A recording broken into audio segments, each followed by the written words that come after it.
В эфире программа «Актуальное интервью». С вами Хамзат Хациев. Сегодня мы говорим о ходе строительства в городе Грозном. И у нас в гостях Сапван Хаджимурадов, начальник департамента строительства и архитектуры мэрии города Грозного. Сапван Машуова, салам алейкум. Как все мы уже заметили, город Грозный все больше и больше расширяется. Динамика строительства все больше и больше напоминает уже такие современные города, которые быстро развиваются, и город Грозный уже не исключение. И первый вопрос: как вы считаете, с чем сейчас связан этот бурный рост строительства в городе Грозном? Ну, в первую очередь, такие темпы, эта эффективность стала благодаря главе Чеченской Республики, герою России Рамзану Ахматовичу Кадырову и его команде, которая на пути Ахмат Хаджи Кадырова дал Азат Обалдойцун делать все, чтобы наша республика процветала, развивалась, чтобы наш народ жил в самых хороших условиях. Сегодня ставятся огромные амбициозные задачи, цели стать первым, самым лучшим в мире. И какие бы такие вот проекты, планы не ставились, они реализуются именно благодаря главе республики. На сегодня в городе такие вот, можно заметить, огромный объем строительства, огромные проекты. И, казалось бы, когда мы смотрим на такие проекты, думаем, возможно ли это, но чувствуя вот поддержку, вот эту силу нашего главы республики, его команде и тоже, конечно, мэру города Грозного Кадырову Хасмагомеду Шахмамедовичу. Эти проекты, они реализовываются, это становится возможным, и ты понимаешь, что в принципе все возможно на самом деле. Когда такая команда, когда так оперативно все органы власти взаимодействуют друг с другом на каждом этапе, на каждом уровне, и в том числе с федеральным центром активно происходит взаимодействие, и все эти проекты становятся возможными. Самое главное – это работать, трудиться и верить, что это все возможно. Сегодня, конечно, хотелось бы поговорить о перспективах города Грозного. Сейчас во многих рекламных кампаниях тех предприятий, которые сейчас продают недвижимость, да, которые инвестируют в недвижимость, звучат такие слова: новый центр города Грозного. Насколько это близко к новому центру, и действительно ли, что это будет такой вот масштабный квартал, который уже можно будет назвать новым Грозным? Ну, данный проект – это проект на продолжение проспекта Путина. После памятника Дружбы народов планируется продолжить сам проспект до улицы Коперника протяженностью почти 2 километра. На пересечении Путина и Назарбаева появится развязка двухуровневая. И на прилегающей территории где-то 200 гектаров у нас расположатся огромные квартиры, огромная такая застройка идет. И там расположится более 130, почти 140 многоквартирных домов. Этажность там разнообразная.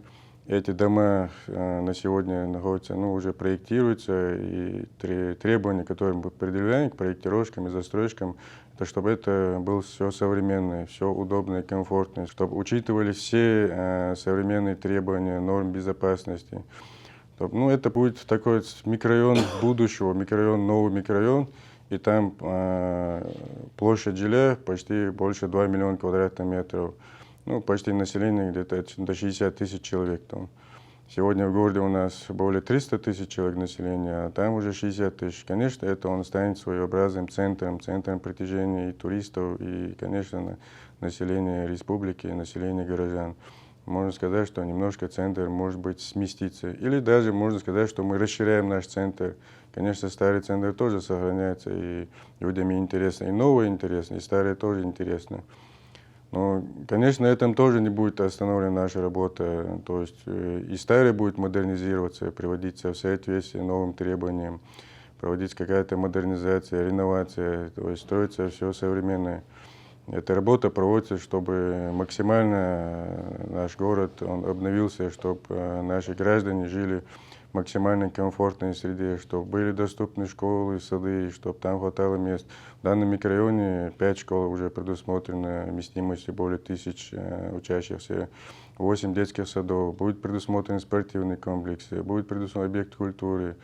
То есть там все в комплексе, верно? Все необходимое, чтобы люди, и те, которые проживают в данном микрорайоне, и те, которые хотят посетить данное место, что там было интересно, чтобы там можно было прогуляться, предусмотрен бульвар, пешая зона, где, ну, как у нас старый бульвар в центре, наподобие такого. Вот скажите, как человек, который ответственен, да, за это направление, именно архитектура, строительство от мэрии города, вот этот национальный колорит, да, национальный вот этот стиль, он, я заметил, во многих домах, которые сейчас строятся, он соблюдается. Это чья установка вообще? Это, конечно, в первую очередь установка главы нашей республики Рамзана Ахмадовича Кадырова. То есть все время мы говорим, ну, мы уже видим по телевизору, и какая работа у нас проводится по, ну, популяризации нашего родного языка,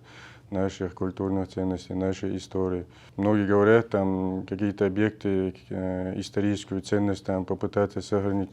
То есть мы, да, пытаемся сохранить какую-то историю нашего города, республики, но эти объекты нет именно истории войнарского, нашего чеченского народа. И поэтому объекты, которые мы сегодня проектируем, конечно, мы стараемся максимально, чтобы там был заложен какой-то элемент нашей культуры.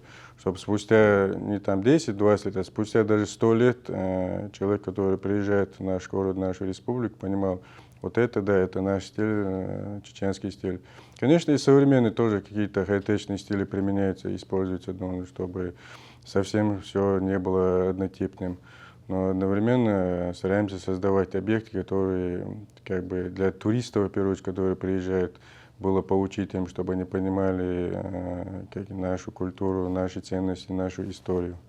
А вот вопрос, опять же, касаемый самого вот этого нового квартала, потому что, ну, очень много людей, у которых есть много вопросов касаемо нового квартала, что будет, вот вы уже сказали, что будут школы, детские сады, спорткомплексы, да, культурные центры. А сама вот эта ценовая политика на жилье в городе Грозном, как вы думаете, она же должна расти, верно? Вот чем больше расширяется город, какие явления, по вашему мнению, формируют эту цену? Если говорить про цены, в первую очередь надо понимать, что цены формируются именно в городе Грозном. Они формируются, в принципе, по всей России, по всему миру. То есть все это зависит от материалов, которые закупаются для строительства данных объектов.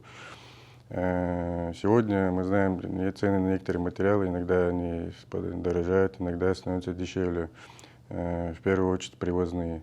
У нас повезло, у нас в основном строительный материал в нашей республике, он доступен, тот же цемент, тот же заполнители, они доступны у нас в республике. В основном, на самом деле, цены именно на такие объекты недвижимости у нас в городе значительно ниже, чем в соседних других регионах. Это в первую очередь из-за наличия строительных таких вот важных материалов, основных материалов. Ну, во-вторых, на самом деле, органами власти, тоже мэрией города Грозного, теми же другими региональными министерствами, проводится огромная работа, чтобы создать максимально комфортные условия для инвесторов, для строителей. То есть нету каких-то бюрократических препятствий. На самом деле, когда инвестор приходит, такой проект становится на контроль самого даже мэра города Грозного, он согласовывается с главой республики. И всячески этим инвесторам оказывается полное содействие. Так как в других регионах, где-то в других местах кто-то пытается там достучаться до мэрии или там, до какого-то ведомства, сегодня на самом деле мы, наоборот, за ними им оказываем помощь, все время с ними на связи, держим контакт, оказываем всяческую помощь, стараемся максимально минимизировать их затраты, чтобы это жилье, эта недвижимость, она максимально, в первую очередь, стала доступна для наших граждан. Ну и во-вторых, нам важен, чтобы данный объект в городе был построен, чтобы он появился. То есть он не так, чтобы мешать данному процессу, а наоборот, оказывается здесь, чтобы он появился. Потому что когда данный объект появится, он будет в нашем городе, в нашей республике, он будет украшать наш город. И для наших граждан он станет таким вот важным объектом. Я правильно понимаю, что, в частности, мэрия города Грозного очень даже рада, да, потенциальным инвесторам? даже Конечно. иногородним, либо из других регионов, кто готов Конечно, инвестировать конечно. Мы в недвижимость? Да, мы активно над этим даже проводим работу. То есть мы все время ищем инвесторов, проводим какие-то совещания, доводим до всех знакомых там и через средства массовой информации о новых проектах. Последние годы с мэрией города Грозного и с Дом РФ налажено активное взаимодействие, к примеру, в части реализации таких проектов тоже оказывает содействие. И через другие организации мы все время, ну, скажем так, сотрудничаем, даем информацию, берем информацию. То есть активно проводится такая работа, чтобы привлекать максимально инвесторов на нашу республику, в наш город. То есть максимально гибкие условия. Да, да, максимально гибкие условия. Вот еще очень такой важный вопрос. Насколько мы с вами понимаем и знаем, в республике строительство всегда было в почете. А в последнее время молодежь, ну, не сказать, что не интересен им этот вопрос, но, по крайней мере, вот, в процессе строительства большого квартала наверняка нужно будет определенное количество рабочих. Где мы, ну, допустим, вот какой-нибудь парень, да, с города Грозного, там, житель, допустим, захотел работать, как ему попасть на Ну, у объект? нас на самом деле на сегодня дефицит кадровых ресурсов, то есть именно специалистов, которые, ну, опытных специалистов даже, специалистов, которые разбираются детально в этом строительстве. Все время приходится привлекать извне, там, повести поиск рабочих. Те же строительные организации все время жалуются отсутствие там специалистов, рабочих сил. И у нас, конечно, вузы выпускают огромное количество студентов. И эти студенты, может, они, я не знаю, после выпуска, может, чего-то боятся, может, чего-то не понимают. Может, у них какой-то стереотип раньше был такой, я помню, когда я учился, на работу берут по блату. Сегодня такого абсолютно нету. Даже у нас в мэрии мы все время объявляем конкурсы, ищем специалистов. Тот же наш департамент строительства и архитектуры. Мы всегда публикуем информацию о наших вакансиях, всегда подбираем кадры, объявляем открытые конкурсы. Тот же наш нефтяной институт, строительный факультет, через ректора, через проректоров тоже всех приглашаем на работу. Единственное, бывает, да, сам человеческий, ну, такой фактор, не хотят работать, не хотят усиленно трудиться.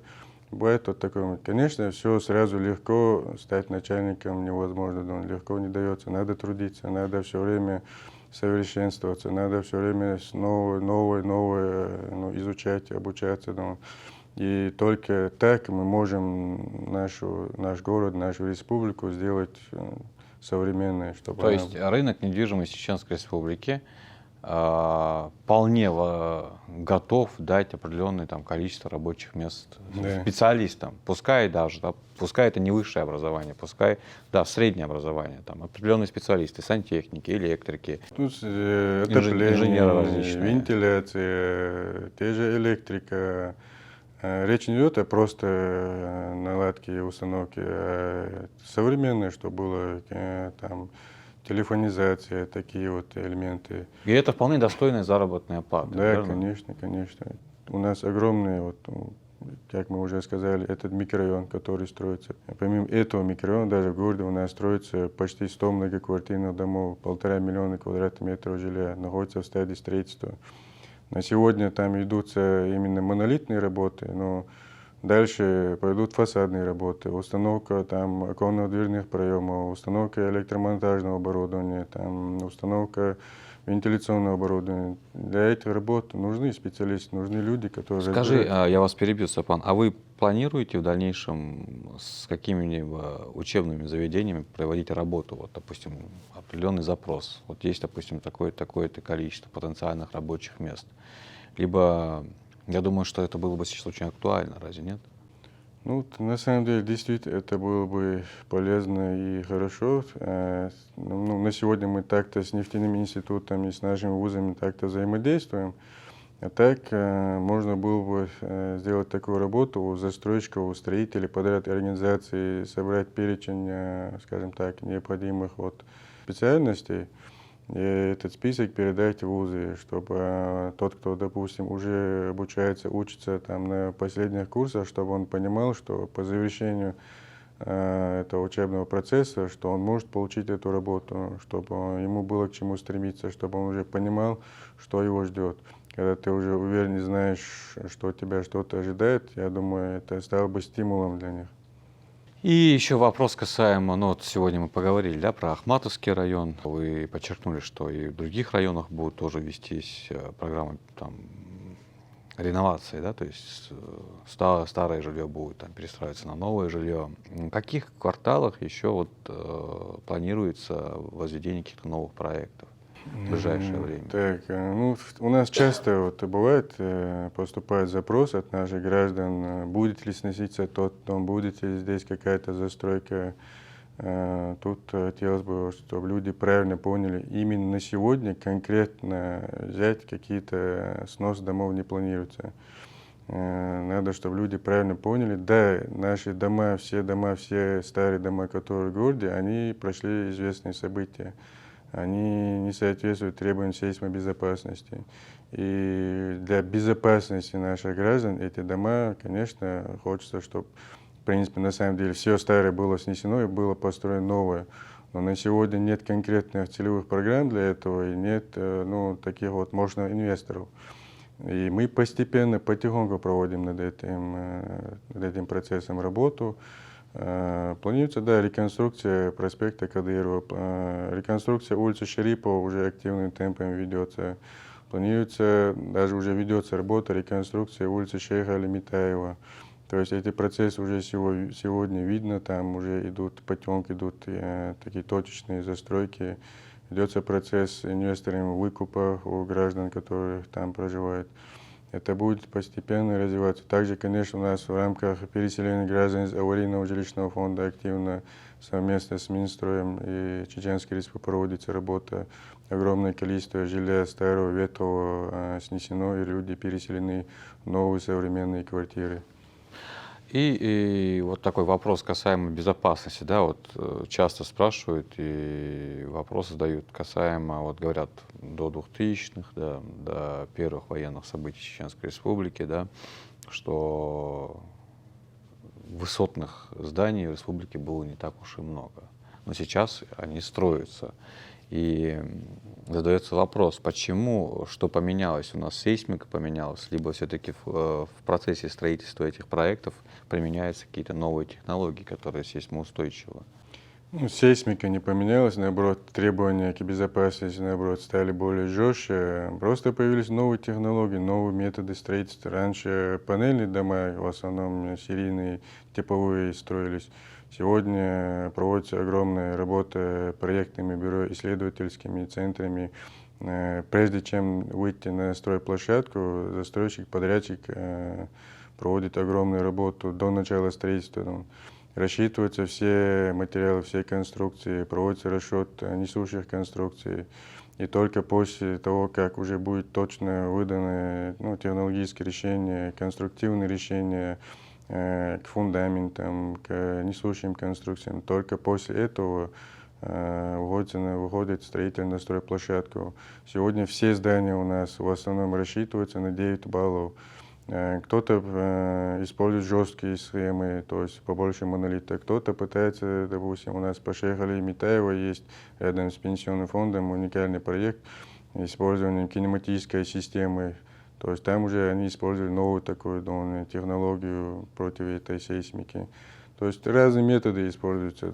То есть этот вопрос его, в принципе, не стоит бояться, да? Нет, это на самом деле, если человек хоть чуть-чуть разбирается в строительстве, он должен это понимать, а те, кто, допустим, обычных для граждан, они должны, хочется до них довести, что все здания, на них проводятся расчеты специалистами, используя современные компьютерные технологии или другие методы, бумажные расчеты, на все необходимое, на пожарную безопасность. Только после прохождения всех необходимых экспертиз и получения необходимых заключений, только после этого объект строится.